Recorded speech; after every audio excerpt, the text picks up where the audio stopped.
relasyon dili lang kutob sa bonding, kundi lakip na usab ang pagpadayag sa mga plano ug goals. Sama niining childhood sweethearts nga sila si Llewellyn Halipa ug Paul Alvintan nga adunay hydroponics garden.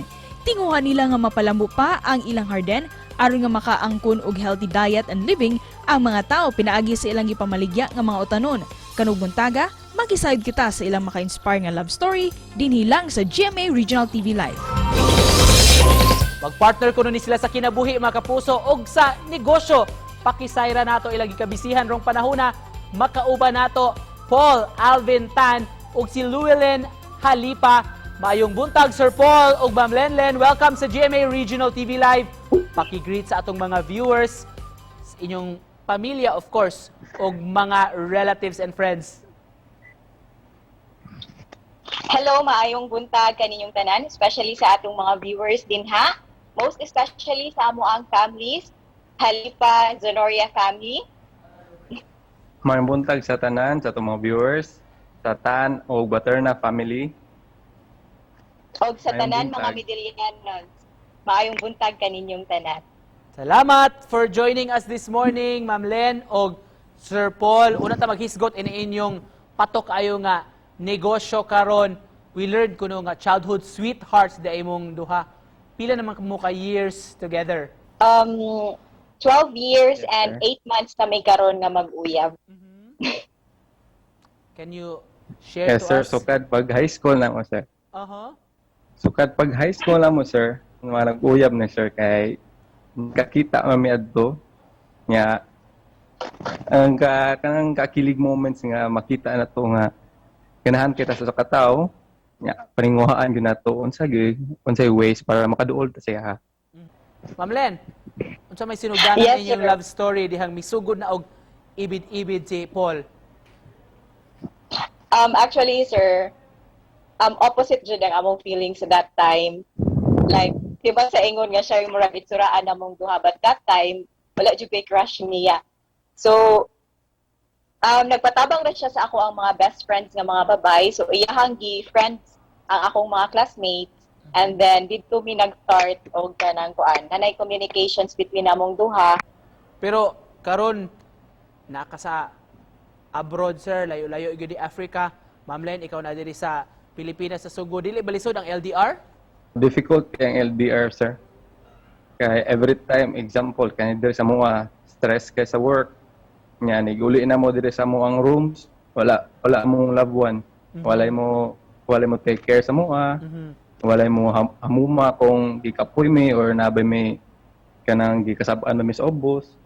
How about you, Ma'am Len? Giunsa pag-manage? To answer, very important yun ang communication, labi nag LDR mo sa imuhang kuan partner. So, as much as possible, dapat yun nga make time or give time gid mo sa usag-usa nga bisag minutes pa lang or depende as long as kana or maka-chat man lang. Atong hisgutan ni Higayuna kining goal ninyo nga magka-hydroponics garden unsa may sinugdanan sab ani nganong nahuna-hunaan man ninyo? Gasugod gud ni siya after pag-start sa pandemic last year. So ako balik ko pag ani siya pag April 2021. Gipugos ko ni Paul ani nga mag-start og negosyo pero dili pa ni siya hydroponics ato nga time. Like nag-start ko og ako ang own nga negosyo kay naabot mi sa punto nga na-realize na mo nga dili jud lalim ang long distance relationship and why not nga mag-uyog mi nga through thick and thin nga kami ang maningkamot sa among gusto nga like among passion. Sa kuha gud sir kay hilig na jud ko daan og mananom. Sukad pagkabata, mura na jud ko green thumb na jud ko. And then wala man mi yuta kay bago pa mo ko sugod pa Marco.